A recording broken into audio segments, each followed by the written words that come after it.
Hi guys, so for today's video, I just want to share you some of my learned and what I've learned today or my lesson in my life. So it is, don't squeeze yourself with the people who don't need you. So when I was in grade 3, this was my biggest struggle. Controlling myself, not squeeze it in some group of people because I really became a people pleaser. But now I did not become a people pleaser because I just realized you don't have to, hindi mo kailangan magmadali para lang magkaroon ko ng kaibigan kahit dadating kusa. Kailangan ko maghintay. Because in God's perfect timing, makahanap mo yan. So instead of squeezing yourself with the people who don't like you, why don't you focus on the people who love you? Why don't you love the people who love you? Okay? Instead of squeezing to the people who don't even know you, who don't even care about you, who don't even love you, and most of all, who don't even like you.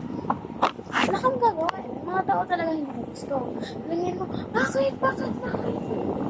It's not my problem. It's their problem. It's not your problem. It's their problem.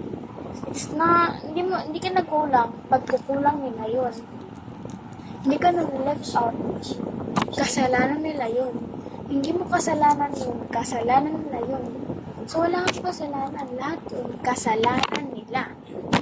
So, stop squeezing yourself with the people who don't like you. Sabihin mo, ay, nalileft out ako. Di mo ba nag-realize na, yeah, you will say, bakit naisa naman ako kaibigan yun eh.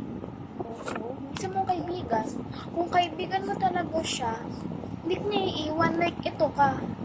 Tapos, ito yung kaibigan mo. Ito ka. Tapos, yung kaibigan mo, naglalakad kasi ikaw, humahabol.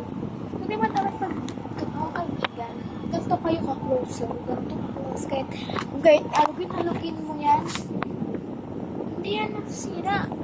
Gaganyan lang ng ate, pero hindi yan masisira. Kahit anong gawin mo dyan, kahit ganyan mo pa yan, hindi pa rin yan masisira. Ganun yung totoong kaibigan.